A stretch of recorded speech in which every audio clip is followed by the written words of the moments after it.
De grands noms ont émaillé l'histoire de la Société des explorateurs français. On pense notamment à Cousteau, Henri de Montfred, Alexandra David-Néel. Stéphane, peux-tu nous parler de cette formidable institution, de son histoire et de ses missions ?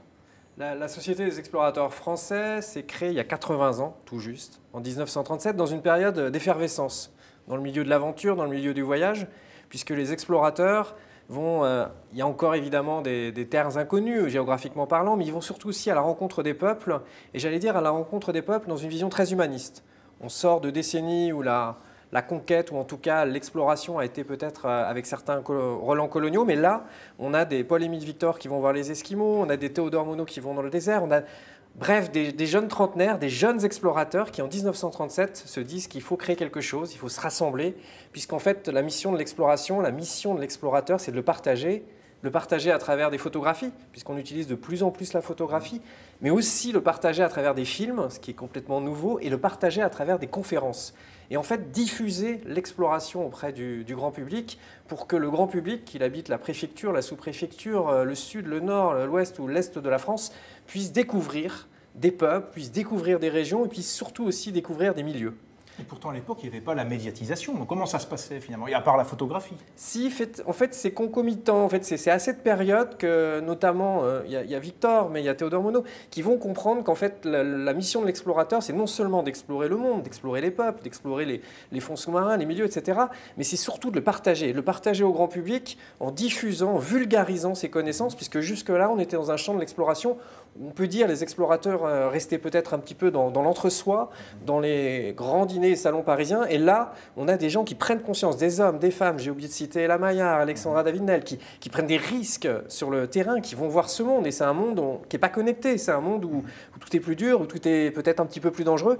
Et ces explorateurs et exploratrices nous ramènent des images, nous ramènent des sensations, des récits, et bref, diffusent les récits d'aventure, j'allais dire au monde entier, en tout cas pour le moment aux Français. D'accord. Toi, tu as une connaissance particulière, je crois, sur l'histoire de Paul-Émile Victor. Hein. Tu as beaucoup écrit sur ce personnage de la Société des explorateurs français qui est quand même assez emblématique.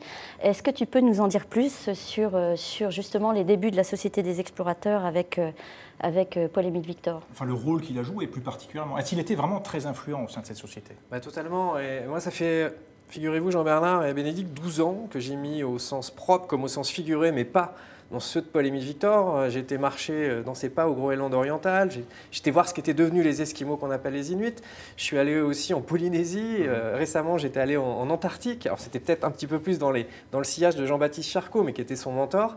Et Paul-Émile Victor, il lance ce mouvement de l'ethnologie dite amoureuse. Alors, ça peut vous paraître un petit peu, peut-être survendu, mais ce qui est intéressant, c'est qu'ils vont voir en tout cas Paul-Émile Victor et puis ses collègues de la Société des explorateurs, ils vont voir les autres peuples et en allant voir les autres peuples, ils se mettent à leur niveau, ils observent leurs us, leurs coutumes, ils partagent du temps, ils partagent leur quotidien et surtout ils ont plus ce regard condescendant de l'homme blanc sur ces indigènes, comme on les appelait à l'époque.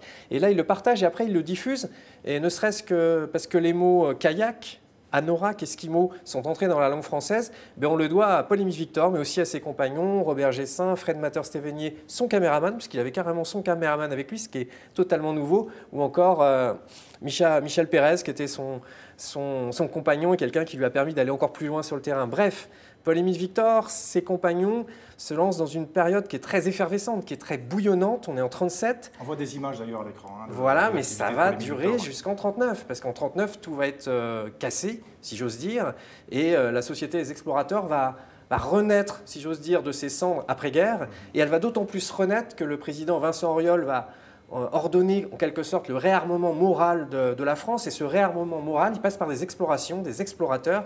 Et c'est là qu'on va avoir le spécialiste des volcans, Arun Taziev, qu'on va avoir Jacques-Yves Cousteau, qui va le spécialiste des océans. On va avoir Paul-Émile Victor, le spécialiste du polaire. Bref, on va avoir ce mythe et ces grands-pères, enfin ces grandes figures plutôt, parce que grand-père, c'est fondateur, il vient plus tard grand-père.